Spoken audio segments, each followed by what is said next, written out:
Assalamualaikum warahmatullahi wabarakatuh. Selamat datang kawan-kawan di channel Riam Biru. Dan langsung aja, kali ini adalah kelanjutan dari cerita sebelumnya yang sudah sempat terpotong. Sebelum kita masuk ke cerita, mohon izin mau promo bawang gorengnya Wiji terlebih dahulu. Ini ya seperti kawan-kawan lihat ya, bawang goreng premium tanpa campuran apapun, murni. Terima kasih untuk kawan-kawan yang sudah sempat memesan, dan untuk kawan-kawan yang mungkin belum sempat, ya ditunggu pesanannya. Dan untuk kawan-kawan yang sudah mampir di channel Lapak Horor juga terima kasih banyak. Kita langsung aja lanjut ke ceritanya Mas Amar tadi. Nah, setelah mengetahui kejadian-kejadian yang ada di cerita sebelumnya, Mas Amar itu kan akhirnya ngumpul sama Amir, sama Sabto, sama Edi, dan yang lain-lain wis pokoknya. Ngumpul di situlah, di pos, ngebahas masalah ini tadi. Dan keesokan harinya, malam hari itu, ada beberapa warga yang datang ke situ dan ternyata melaporkan hal yang sama. Sesuatu yang mungkin sebelumnya itu ya dianggap memalukan lah kayak gitu, misal dicerita-ceritain ya, ternyata ada juga cerita yang masuk malam itu. Wah iya, aku juga ngalamin begitu, cuman mau tak ceritain ya malu gitu kan. Dan ternyata keesokan kesebar ada beberapa juga yang mengalami, nggak banyak tapi ada beberapa, lebih dari 2 lah waktu itu. Nah, merasakan hal yang ini udah makin serius nih, ada seperti ini, kira-kira itu apa ya. Kan warga memang sudah ada kecurigaan yang tidak berdasar gitu ya terhadap keluarganya Rani yang waktu itu lagi deket sama Mas Amar sebagai seorang kawan lah waktu itu. Dan ya Mas Amar sebisa mungkin waktu itu gimana caranya aku ya harus bersikap netral juga gitu ya, harus benar-benar dilurusin dan sebagainya. Tapi yang bikin berat waktu itu memang Mas Amar sendiri kan pernah melihat sosok itu ada atau lagi bertengger di atas rumahnya Mbak Rani. Itu rasanya tuh kok berat ya. Jangan-jangan yang dipikirkan oleh warga itu benar, atau ya pokoknya semoga enggak lah waktu itu harapannya Mas Amar. Waktu pun berlalu sampai akhirnya ini warga itu pada ngumpul.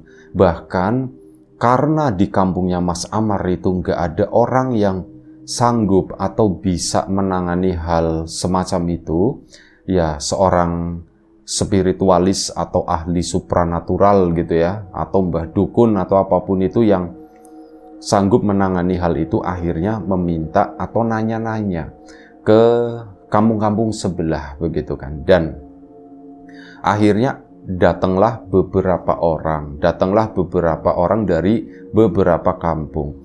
Mereka dikumpulkan, ada sekitar 3 orang yang mau mengusahakan ya. Mereka nggak mengklaim, oh itu gampang atau enggak, yuk kita lihat dulu seperti apa gitu kan. Akhirnya berkumpullah. Jadi pada suatu malam, ini warga nggak semuanya kayak siapa yuk yang mau ikut andil gitu ya, memancing sosok ini keluar gitu. Dan akhirnya dilakukanlah, disetujuilah gitu ya. Oke, ada beberapa orang aja, ndak usah terlalu banyak. Dan diantaranya waktu itu Mas Amar, Amir juga ikut. Ada bapak-bapaknya, ada pemuda-pemudanya, ibu-ibunya juga ada waktu itu yang ikut, kurang dari 20 orang. Nah, ini ada satu kayak semacam ritual kecil-kecilan yang diadakan itu di sekitaran jalan desa di sana, di dekat posko yang biasa dipakai duduk-duduk Mas Amar sama Mas Amir. Ada jalanan lurus, digelarlah tikar gitu ya. Ini dari acara prosesinya itu sekitar dari jam 9 malam. Udah disiapkan segala macam, tikar, beberapa kata si orang itu, beberapa kayak tumpengan gitu, nasi tumpeng, ada beberapa nampan gitu ya, di situ disiapkan. Dan akhirnya apa? Acara ritual itu pun dilakukan. Si orang itu sepakat, 3 orang, mereka sepakat lampu di sekitaran sini itu semuanya dimatikan. Dan akhirnya ya warga nurut gitu kan, dimatikan. Plus ada sukarelawan waktu itu. Dan sukarelawannya itu datang dari seorang ibu-ibu. Cuman bukan dari ibu-ibu di kampung tersebut. Karena nggak ada yang berani, nggak maulah. Dan ternyata ibu-ibu itu adalah salah satu dari istri si bapak-bapak yang mau menangani hal tersebut. Nggak apa-apa, aku aja yang ini. Nah, itu duduklah di situ.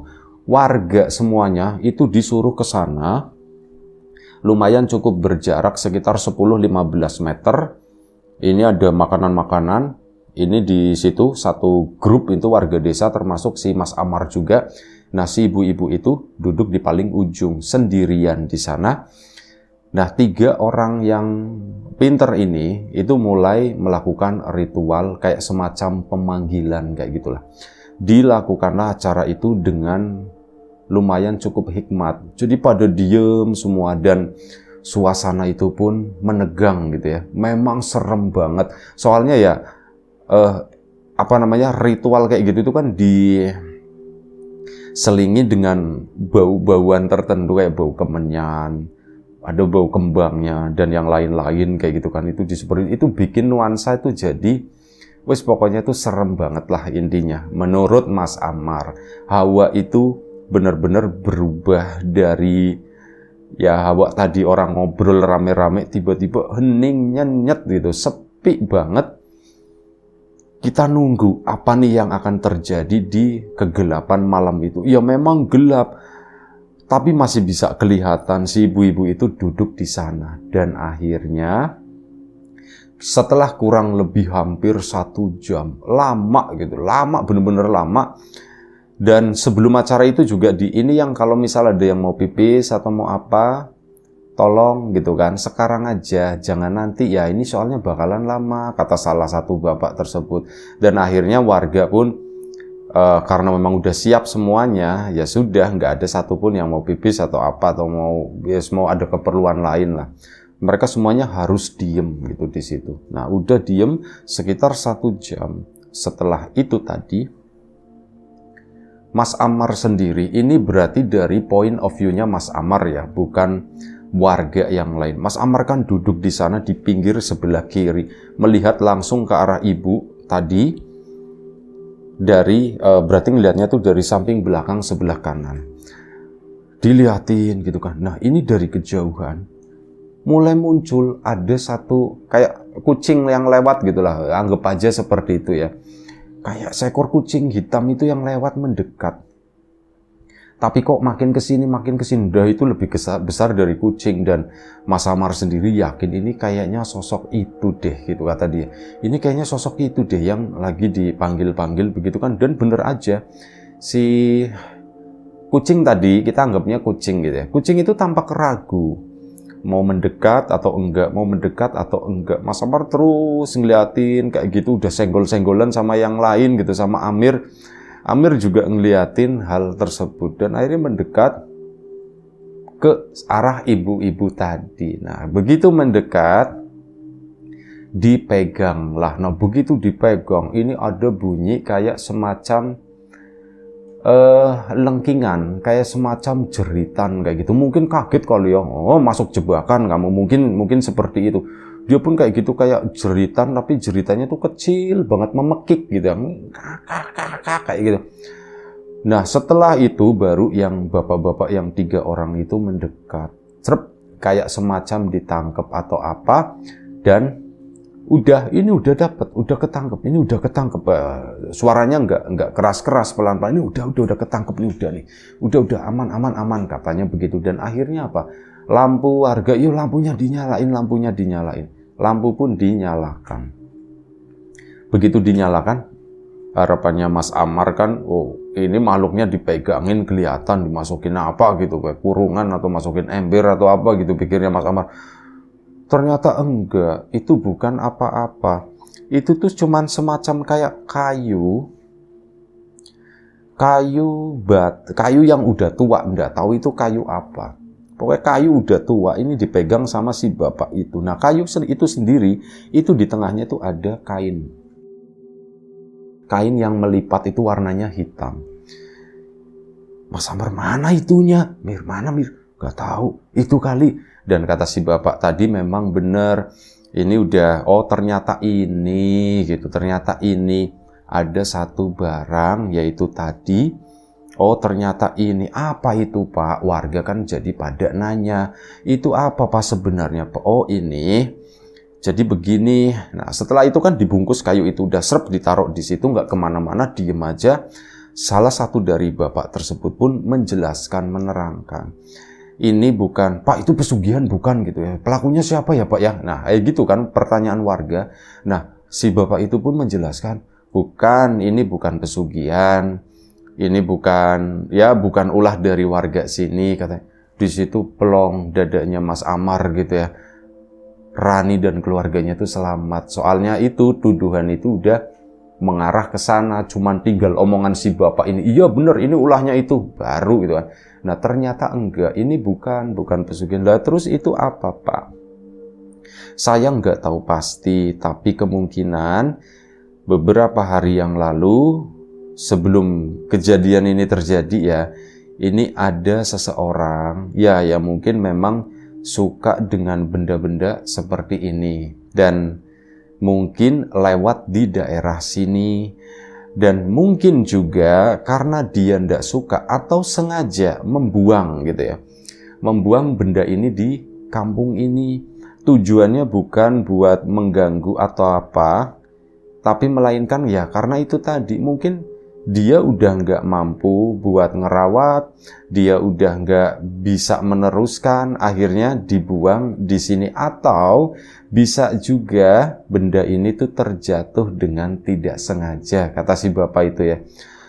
Untuk pelakunya siapa kami nggak tahu, katanya gitu. Dan akhirnya oh jadi begitu. Tenang kan Mas Amar, oh ini bukan keluarganya Rani. Loh Pak, ini terus nanti gimana Pak? Ya sudah, ini biar kami yang urus, katanya, biar kami bawa, kata si bapak itu. Dan ya sudah, malam itu ya pada nanya, Pak ini buat apa Pak gitu kan, ini boleh dimakan enggak Pak? Itu yang ambengan itu, yang tumpeng-tumpeng itu.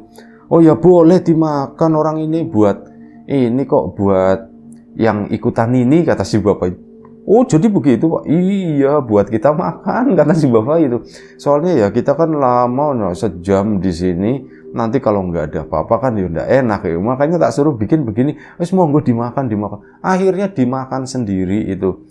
Jadi sesajen yang dikirimnya itu sesajen, oh bukan, ternyata buat makan sendiri. Mas Amar pun, wah pinter juga ini orang. Ya sudah makan yuk makan. Akhirnya malam itu makan, jam 12 malam selesai. Si bapak itu pun dan teman-temannya, bukan teman sih mereka, ya teman, cuman mereka pada dasarnya itu 3 orang yang berbeda gitu ya. Bukan satu grup gitu, 3 orang yang berbeda dari tempat yang berbeda. Cuman mereka tuh sepakat. Mereka semuanya pada pulang. Warga yang tadinya pada ngumpet atau apa itu pada ikut datang ke sana. Kan ada buah-buahan juga dan yang lain-lain. Ya akhirnya pada ngumpul di situlah. Pada ngumpul di sana, pada makan-makan. Sampai akhirnya datang 1 orang. Jadi orang tersebut itu ya usianya masih relatif lumayan cukup muda, belum 60 tahun. Orangnya itu kurus dan memang kondisinya itu lagi sakit. Nah, si orang itu datang ke sana. Yuk, warga pada kaget juga karena, loh, Pak, Mas sampean kan lagi sakit malam-malam begini kok keluar? Nggak apa-apa katanya. Aku udah sembuh kok, kata si bapak itu. Dan ternyata apa? Si bapak itu ngomong, kalian itu jangan mau dibodohi, katanya. Loh, dibodohi apa Mas? Datang-datang langsung ngomong begitu ya? Ya dibodohi sama itu bapak-bapak yang tadi di sini. Loh, emang kenapa Mas? Tahu nggak yang jatuhin itu gitu kan? Yang ngejatuhin apa itu tadi, itu isinya apa sih gitu? Pisang atau apa? Bukan Mas, itu kayak kayu itu doang. Nah, yang ngejatuhin itu ya mereka-mereka ini, kata si itu. Loh, sampean kok bisa tahu gitu ya? Nah, si orang itu pun cerita, aku itu, kalian gak pada tahu, beberapa hari yang lalu aku itu udah hampir mati, katanya. Yo pada kaget kan warga sih. Hampir mati gimana Mas? Aku itu udah gak bangun, katanya. Udah gak bangun 2 hari. Dan kalian tahu, bukannya aku nggak bangun, aku itu jalan-jalan katanya. Dan ya jalan-jalan itu aku pas banget ngelihat itu ada orang ngejatuhin, bukan semuanya, salah satunya itu yang ngejatuhin itu tadi sengaja katanya begitu. Mas sampean nuwun sewu gitu kan, kayak gitu kan nanti jadi fitnah. Fitnah apa, aku ndak lagi ngefitnah siapapun, itu memang seperti itu gitu kan. Dan jadi begitu. Nah, warga kan akhirnya menyimpulkan ya masalah itu dibuat supaya ya ndak tahulah gitu ya, kayak apa ya, orang sengaja menjatuhkan masalah, nanti kan orang cari solusinya ya yang menjatuhkan masalah tersebut. Intinya kayak gitulah yang disampaikan oleh si bapak itu. Ternyata ya, tapi Mas Amar sendiri ya bukannya langsung 100% percaya sama orang ini yang tiba-tiba nongol, apalagi dengan pengakuan yang dia bilang hampir mati atau apa. Mas Amar tetap berada di tengah. Yang jelas Mas Amar itu bersyukur, ya sudahlah, yang penting keluarganya Rani itu nggak kenapa-napa, nggak jadi korban fitnah gitu ya. Ya memang warga juga nggak bakal ngapa-ngapain, tapi kan nanti di mata masyarakat keluarganya Rani nggak baik gitu kan. Nah itu terlepas dari fitnah, udah bersyukur. Masalah kebenaran itu seperti apa, apakah itu memang sengaja dibuat atau memang ada yang benar-benar menjatuhkan orang yang nggak dikenal gitu. Masalah itu Mas Amar itu angkat tangan, dan akhirnya malam itu selesai. Keesokan harinya, malam terakhir, esok harinya itu Mas Amar mau berangkat lagi. Ini sempat ngumpul-ngumpul sama si Mas Amir dan kawan-kawan. Mir, menurut kamu gimana, Mir? Aku ndak tahu, kata si Amir. Aku sih milih, ternyata Amir itu setuju dengan Mas Amar. Udahlah, yang penting masalahnya udah selesai, Mir. Tapi beneran udah selesai belum masalah ini menurutmu? Kalau menurutku sih udah, katanya begitu ya. Kalau menurutku udah. Lah, positif aja lah, kata si Mas Amir. Dan memang alhamdulillahnya setelah acara ritual tadi, Mas Amar kan kesok malam itu nggak ada kabar apapun ya. Nah, keesokan paginya kan Mas Amar berangkat lagi ke Jogja ke sana. Mantau-mantau kabar di kampung itu bagaimana, dan ya ternyata udah nggak ada ini lagi, udah nggak ada kejadian lagi. Sampai Mas Amar balik ke kampung, ketemu lagi, ini sebulan kemudian ya, ketemu lagi dengan Amir dan yang lain-lain, mengkonfirmasi hal tersebut. Gimana, Mir, yang sebelumnya? Udah kok, udah nggak ada, beneran udah nggak ada. Akhirnya datang ke rumahnya si Rani. Di situ ngobrol-ngobrol gitu kan, dan akhirnya Rani ngomong, Mar, sebenarnya kemarin itu waktu ada kejadian itu sih, yang katanya ada bayi gentayangan itu, aku tuh keluarga itu udah ini loh, udah gimana gitu ya. Loh, emang kenapa, Ran? Mas Amar pura-pura nggak tahu. Ya, ada informasi yang masuk ke telinga keluargaku, katanya warga itu menaruh kecurigaan terhadap keluargaku. Katanya aku pesugihan atau apa gitu ya. Dan pesugihan itu, yaitu wujudnya itu tadi, ini punya keluarga si ini kali, ada yang menghembuskan hal seperti itu. Mas Amar udah tahu betul masalah itu, cuman dia memanfaatkan aku nggak hidup di sini, aku nggak tahu apa-apa, pura-pura nggak tahu di depan Mbak Rani. Sampai akhirnya waktu itu si Mas Amar sendiri kan tadi duduk di depan gitu ya. Nah, Mas Amar dipanggil sama bapaknya si Rani. Deg-degan gitu kan Mas Amar, aku dipanggil bapaknya Rani, kenapa ya? Akhirnya masuklah aja ke sana, dan bener aja ditanyain sama bapaknya. Amar, Bapak mau nanya, katanya. Iya Pak, nanya apa Pak? Tak lihat-lihat, kamu itu deket sama Rani, katanya begitu. Antara seneng tapi deg-degan gitu kan. Waduh, antara seneng dan deg-degan begini gimana ya? Iya Pak, memang aku deket sama Rani Pak, kata si Mas Amarnya. Terus kamu sama Rani itu deketnya sebagai apa, katanya begitu. Mas Amar ya jawabnya apa adanya, memang waktu itu belum pacaran atau aku sama Rani kita temenan ya Ran ya, malah begitu. Iya Pak, kita temenan Pak, kata si Mbak Rani. Nah, kata bapaknya, Oh temenan gitu, ya sudah ndak apa-apa, bagus gitu ya. Sekarang temenan, nanti kalau emang udah siap, ya kalian nggak usah temenan juga nggak apa-apa. Maksudnya gimana Pak, nggak usah temenan Pak?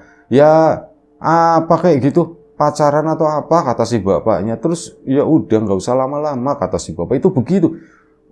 Ini di apa ya, kayak semacam mendapat ultimatum nih dari bapaknya si Rani nih. Akhirnya apa ya, dari situlah Mas Amar pun mulai menanyakan ke Rani.